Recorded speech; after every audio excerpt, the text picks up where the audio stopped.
The reason that I've lived here most of my life is because of my grandfather, who was one of the early settlers in this area.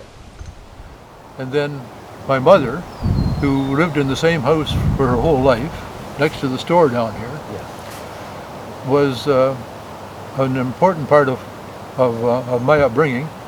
And the reason that we're on this farm right now is because of my mother. And the Bruce Trail runs through back behind us here.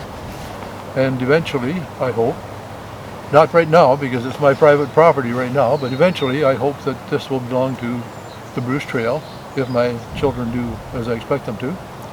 And then everybody will be able to enjoy this view instead of just some rich person that might be wanting to buy it and build a house right here. So that's my plan anyway. But to get back to the property that I used to own, but now is the controversy for the fish farm.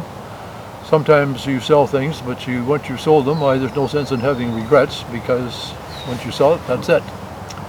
But if the owners of that property, unless they're blind, and I'm sure they're not, they would have to realize by now that there's absolutely no intention of anyone letting them build it that lives close to it, or anybody that takes water from the bay should also feel the same as us, that there's no way that any pollution should be allowed into the bay, no matter how remote the possibility is. Our council spent millions of dollars trying to put less pollution into the bay by building a new sewage disposal, sewage plant. But to think that after doing that you would even remotely allow anything to go into the bay that could pollute it is just ridiculous. And in my opinion, there are 4, perhaps 5 councils or people that could stop this from happening. Hopefully, the ones that could stop it first, of course, are the owners of the property. And if they were willing to say, we didn't realize there would be all of this opposition, why then, and we're just going to continue on farming it or selling it, whatever, that would solve it right there.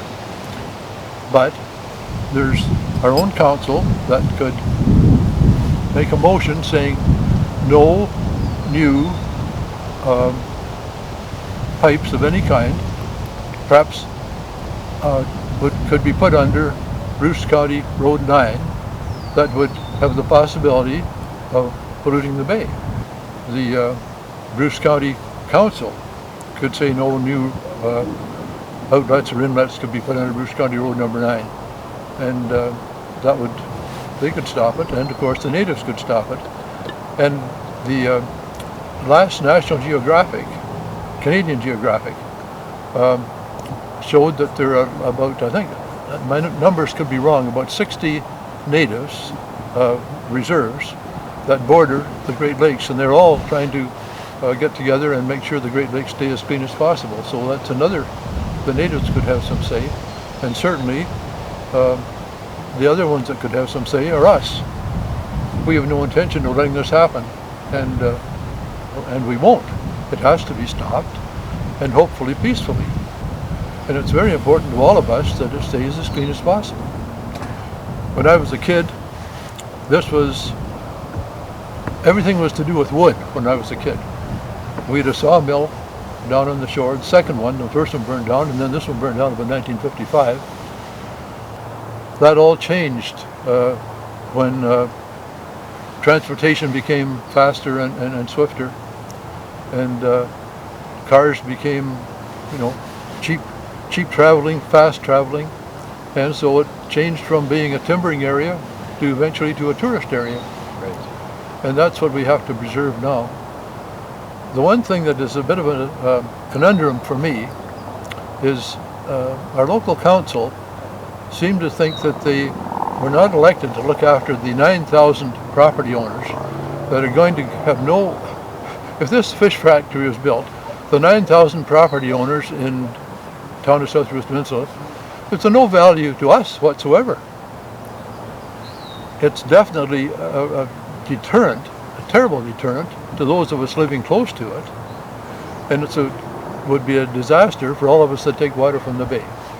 So in my opinion, it has to be stopped, and it's as simple as that.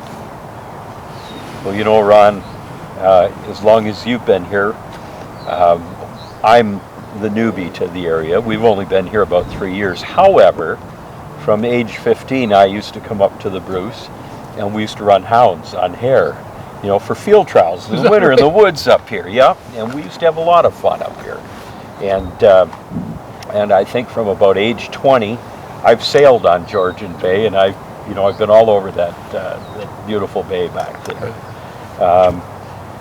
Now, having an opportunity to spend more time here and really get immersed in the area, you really start to get attached and understand how beautiful it is and how much it really should be preserved, especially when you see what's happening back where we're coming from. I mean, the growth and the development in the cities it's gone out of control. So I think that's why, when we caught wind of this factory happening over here, it struck somewhere very deep, and it's just, it just didn't seem right.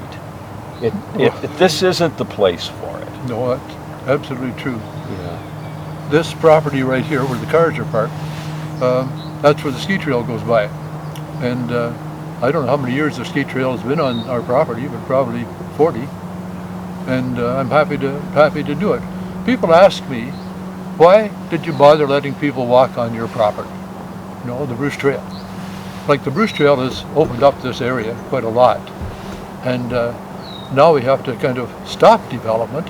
And I spent a little bit of money helping to stop the end of Mallory Beach. Let's face it, it's the people. It wouldn't matter how beautiful it was, and it is beautiful, but it wouldn't matter how beautiful if it wasn't for nice people. And I've been so fortunate all my life to have nice people. I hope if you're nice to people, they're nice to you, and that's the way it's worked with me. Yeah. I hope people think that's the way I think anyway. Yeah.